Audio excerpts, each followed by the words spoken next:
Well, we've reached the end of the line. This is your persuasive speech, the last speech you will give.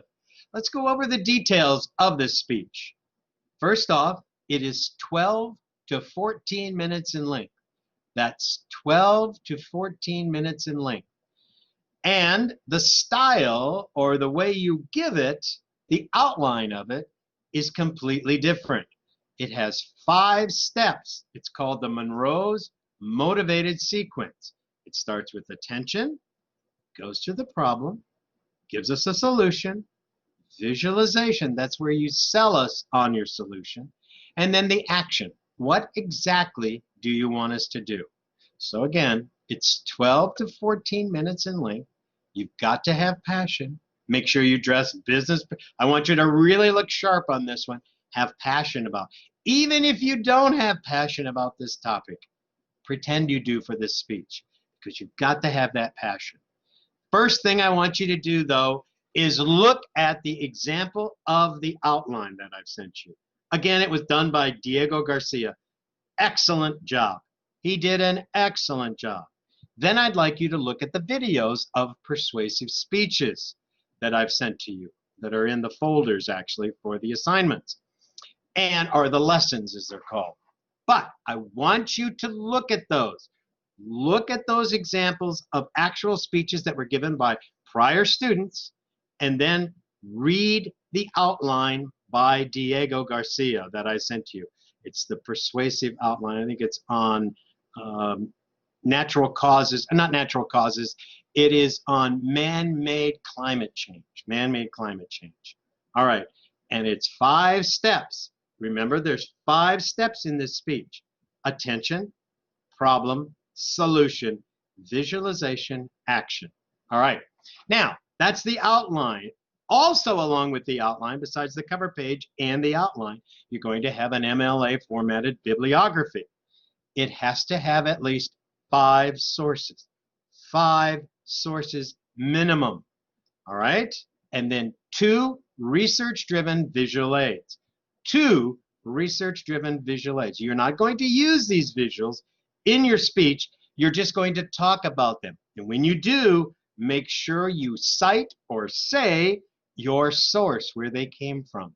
2 research-driven visual aids. So the speech itself, the video itself, will be 12 to 14 minutes.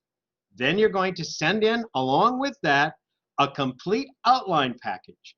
Now remember, the outline is in the Monroe's motivated sequence, which is 5 steps: attention, problem, solution, visualization, and action. You will also have a bibliography with at least 5 sources, 5 different sources. Then you will also include 2 research-driven visual aids, which will be statistics, graphs, charts, statistics. That's what I'm looking for. Make sure you dress business professional and have passion about this subject, about your subject. So first, let's take a look at Diego's outline, all right? It's on man-made climate change. Starts with the attention. This is where you grab our attention. You've got to grab us. And he talks about, my opponent wants to blame you for man-made, for climate change. Well, that's pretty good. That's pretty good. Or you could say something like, have you been hot recently? Climate change, maybe. Well, some people think it's your fault. But that's not true. That's not true. Something like that to grab us. Or, have you ever smoked marijuana? I'll bet you have. But do you know, in Texas, it's still illegal. Why? Why is it still illegal?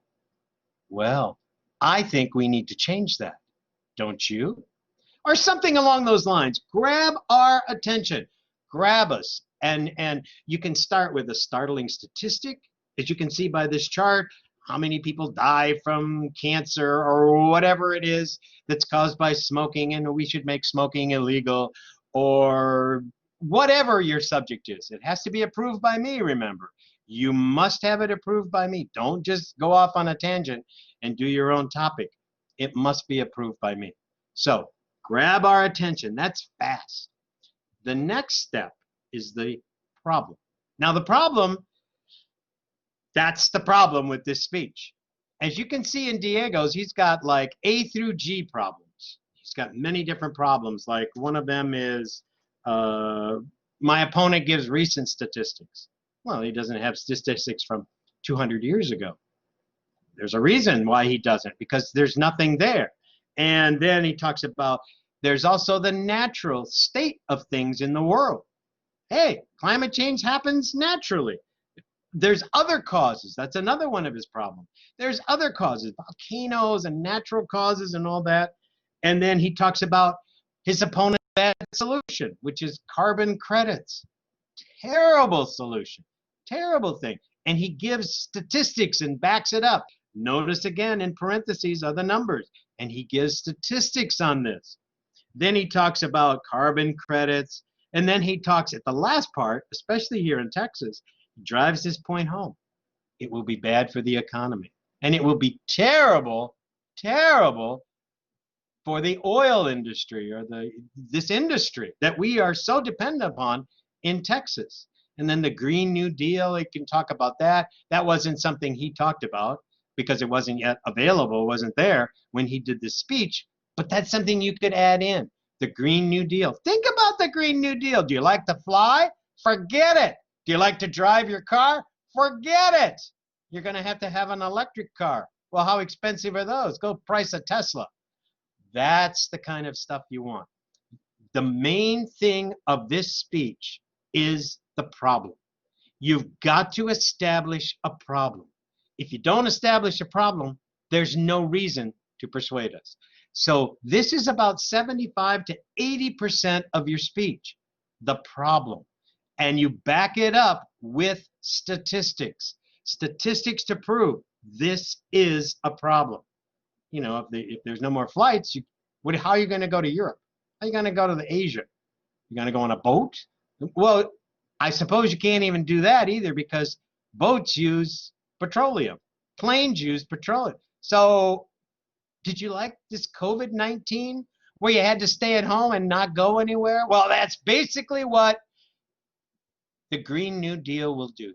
You see, I'm kind of adding these things in. So these are problems. Bring this stuff up. Bring it up. Bring it to the forefront. These are all problems. So he had A through G. You better have several problems. Whatever your topic is, there are several problems. So he's talking about all these things with climate change. If yours is legalization of marijuana, what are the problems? Well, we're losing out on tax dollars. If you're for the legalization of marijuana, well, we're losing out on tax dollars. People already do it. The jails are filled with people that smoked marijuana. That's costing us money. All those are different problems, you see? So you want to establish a problem. Like I said, this is about 80%, 75 to 80% of your speech.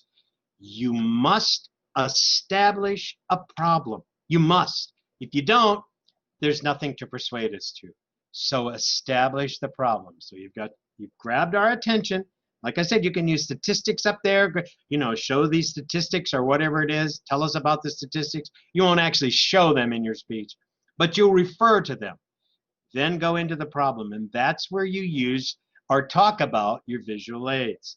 You may talk about your visual aids at the beginning in your introduction if it's startling statistic or something, and then again in your problem. Talk about the statistics. Build your case with statistics. Think, I'm a lawyer and I've got to prove. Here's my expert witnesses. They're proving this, and it builds a case. It's like you're talking to a jury.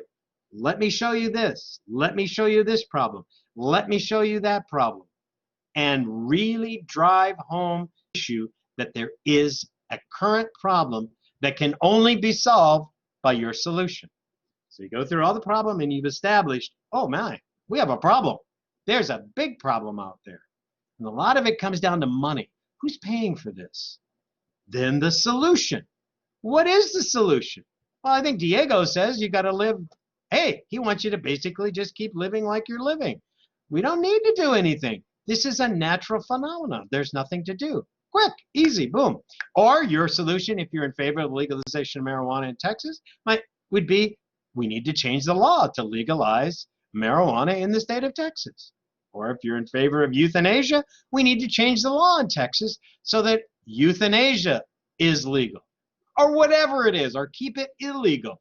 If you're opposed to the legalization of marijuana, you would say, we need to keep it the way it is. We need to keep the status quo and keep marijuana illegal. It's not working in California. It won't work here. Whatever, okay? So you've got introduction, grab our attention, problem, establish and build a huge problem. Give us the solution. Oh, that's the solution? Simply legalize marijuana, keep living the same way we're living, do whatever. That's the solution. Then the next step is visualization. Now, many students get confused here because they think, well, that's where I talk about my visual aids. No, it is not.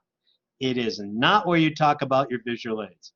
You talk about your visual aids in the problem, or maybe in your introduction if it's a startling statistic or something like that.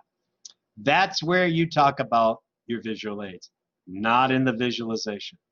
This is where you change direction. Well, not in essence, not direction, but you're selling us, okay? You've shown us there's a problem. You've gotten our attention. You've shown us there's a problem. You've given us a solution. Now you sell us on it. And how you do that is you talk about your opponent or the other side. My opponent will probably tell you that legalizing marijuana will not work. But he fails to mention that people are already doing it.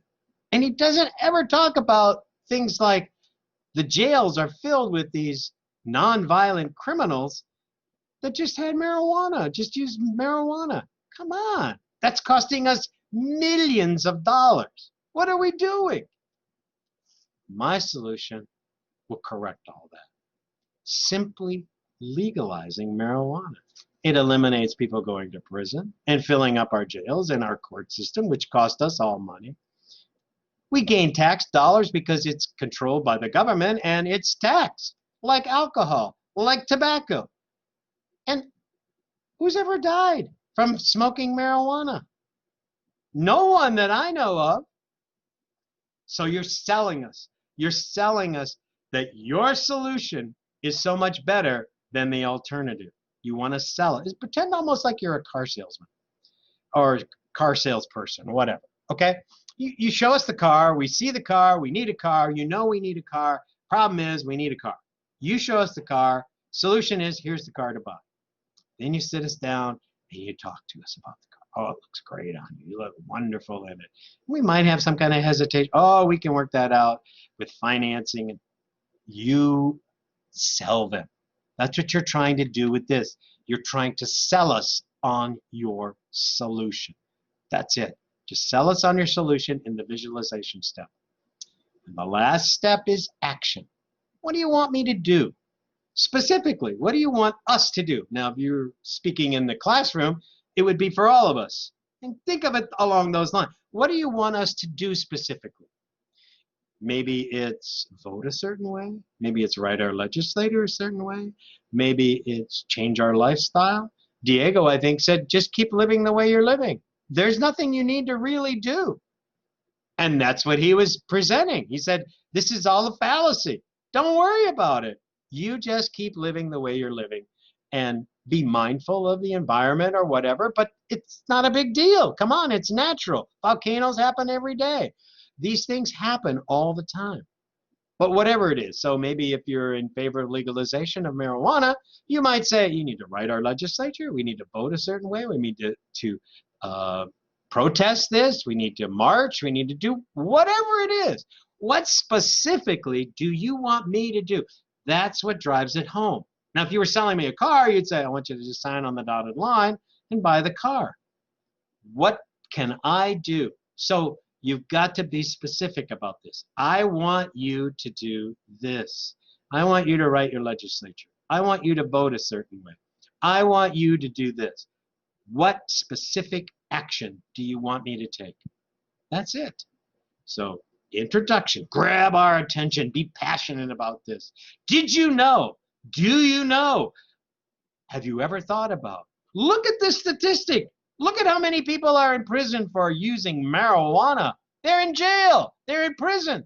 The court systems are full. The jails are overrun. Why? Because marijuana isn't legal. Attention. Grab our attention. Then produce the problem. What's the problem?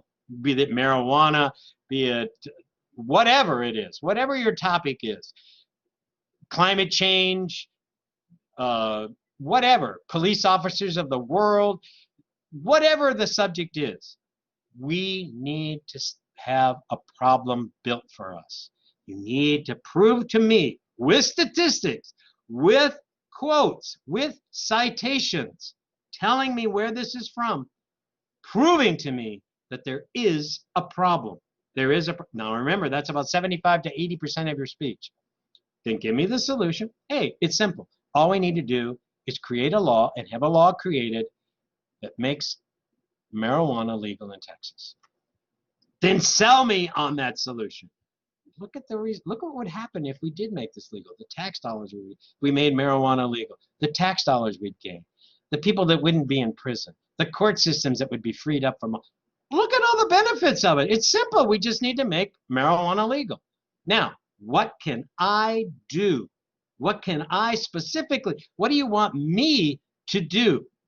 You need to vote a certain way. You need to write your congressman. You need to do whatever. You need to march. You need to petition this. You need to do whatever. Specific. Give me specific directions on what to do. That is your speech. That's your persuasive speech. And I want you to have passion. Even if you don't have any passion about your topic, I want you to have passion about it. That's why I choose, or I determine, or I approve your topics. I want them to be controversial. I want them to have meat and fire so that you have fire. And I want you to really get into this and really do the research and prove to me there is a problem.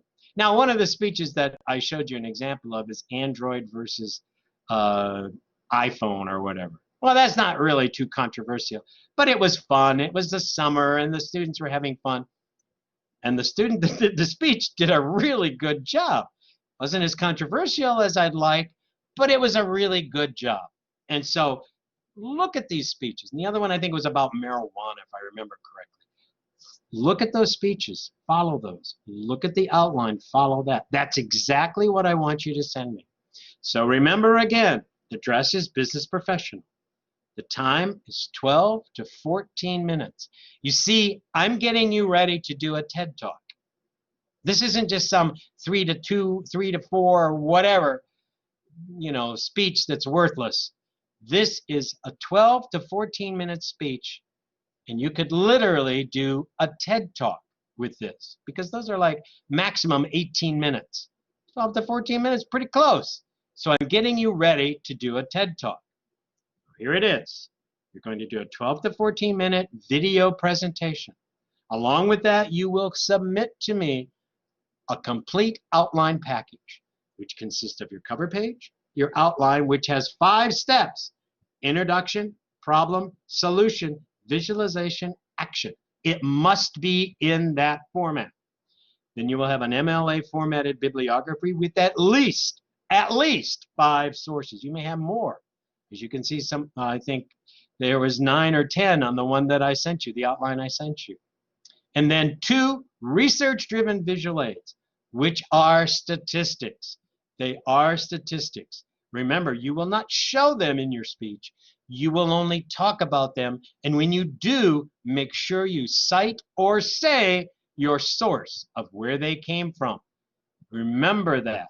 Remember that. Now, this is the last speech. There are no more. That's the good news. This is the most important speech of the semester. It's worth the most amount of points.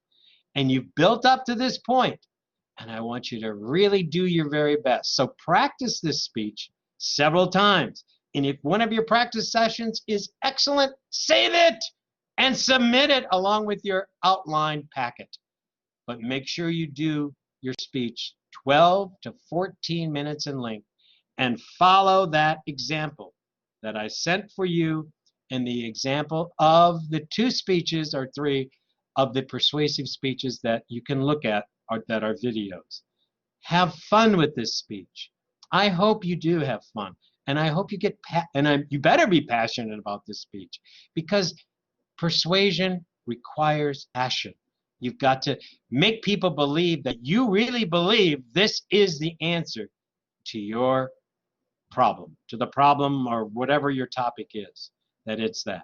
So, all right, this is the end of the line. No more speeches after this. This is the last speech, and you've done a great job up to this point, so keep up the good work.